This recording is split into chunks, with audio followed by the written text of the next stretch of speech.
Hi everybody, how are you doing today? I hope everybody is doing fine. I greet you all in peace and love. I hope you're all having a beautiful Sunday wherever you are on this Sunday.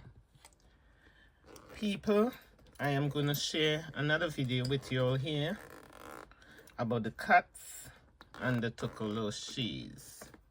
Okay, my people, so let us go. We're going straight into it this morning. We're not going to waste any time. Time is limited, but the mission must continue. So we are going to share a video here about the cats.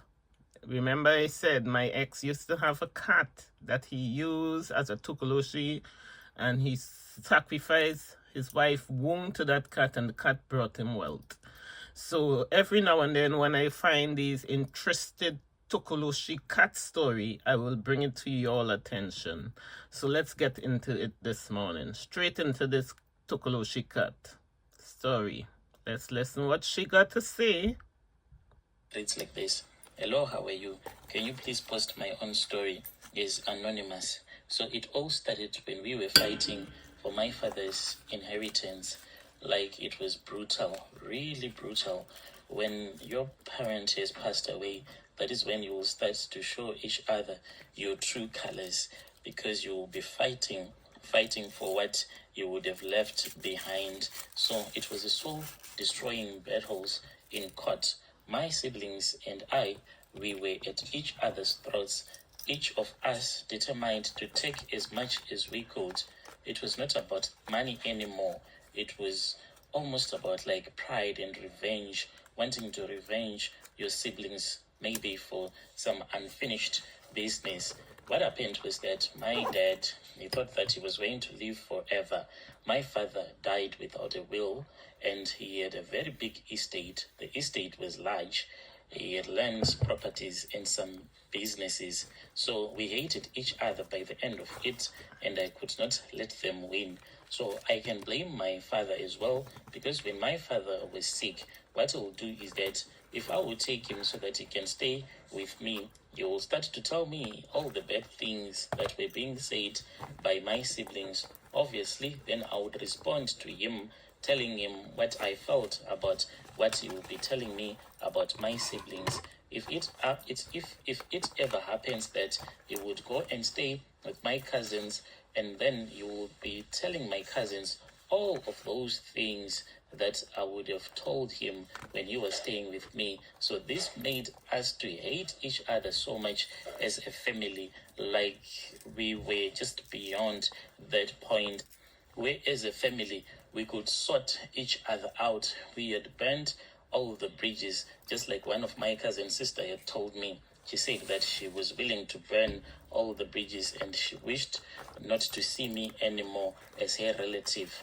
So then it happened. My father passed away, and after my father had passed away, that was when some of my brothers, because my father had other kids with other women, so I was alone, and my other siblings, they were now being helped by my cousins to fight against me. And I believed that I was the one who was supposed to benefit a lot, because I had used a lot of money when my father was still sick.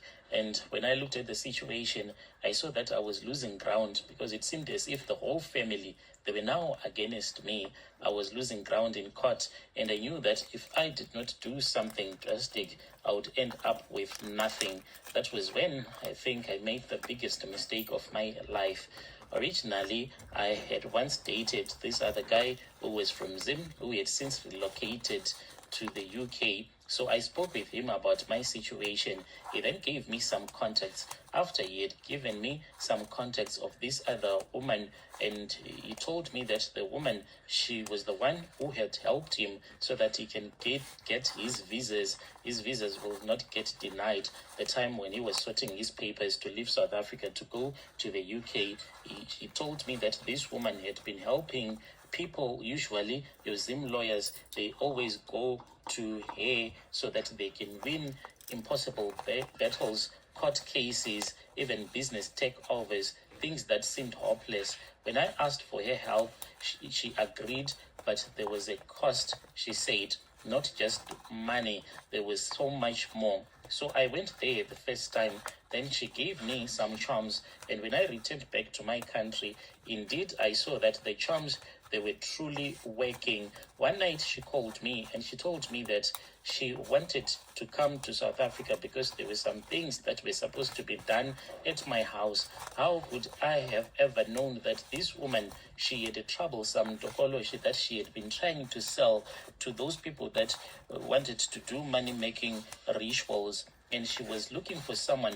whom she could dump that Tokoloshe to, because whenever she would try to sell it, the people would return back with the Tokoloshe. So I did not know anything that this woman, when I was sponsoring a trip from Zim coming to our country, South Africa, she was bringing with her the Tokoloshe.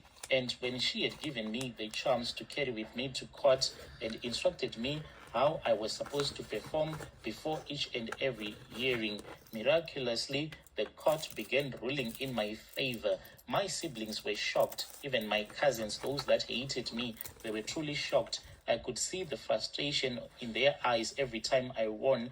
I was overjoyed. I felt that I was unstoppable, and the Sangoma, I sent her some money so that she can come to South Africa. When she came to South Africa, like, she had a very big bag. It was a Changani bag that she came with. And then later on, when she was about to leave, I don't know where she was keeping this cat. She then gave me this black cat, a very small black cat. And she then said that this was a cat that was going to protect me. It was nothing. After it would have protected me, then I had to go with it and leave it by the river. Any flowing river, she said, it will do. This cat will find its way back to her. And I thought that it was just a normal cat that was going to be acting as my bodyguard. She even laughed and she said that, you know, with all the money that you have, you need a bodyguard. This is your own bodyguard, and you do not need to pay this bodyguard, for the cat will always protect you. I did not know that this was a Tokoloshe that she was dumping at my house. And then the moment that she left, that was when I started to see that there were things that were really weird about this cat. Like, this cat, it was always close to me. If I would be watching TV, it would be sitting right next to me, watching me with its dark eyes. At first I thought that this was really cool because it was always protecting me. But then that was when the nightmares began. I would wake up in the middle of the night. I would feel so dizzy, as if I am about to faint, to collapse. And when I would wake up, I would be so hungry, like starving. Then when I would try to get out of bed, I'll see that the cat, it will be there with me in bed. So I did not realize it at first that this cat was drinking my own blood. It would wait for me to fall fast asleep, and then it will start to drink my blood. Little bit by little bit, I got weak and I got weak. I went to the hospital and I was told that I was suffering from loss of blood, but the doctors could not even quite figure it out. I got admitted into the hospital. I stayed there for 2 months and I recovered. When I returned back home, there was one night I was fast asleep and I had a dream. It was the cat, the Tokoloshe. It came and it climbed into the bed with me, and then it started consuming my blood. As it was looking at me, I saw that the blood was flowing out of my body. And then when I woke up, I saw this snake. It just said, "Nah," and then it ran out of the bedroom. I was really scared. I tried to contact that woman throughout the night. She was not picking up. The next morning, she picked up the call. She was so angry at me for disturbing her peace. And then we spoke about it. She blocked me on WhatsApp. So when I called her again, very expensive it is to call to another country. She said that if you want me to take back that cat, like I told you, go and leave it to the place where there is a flowing river. But now you need to give me something. I said, something like what? She has since told me that she needs at least 300K.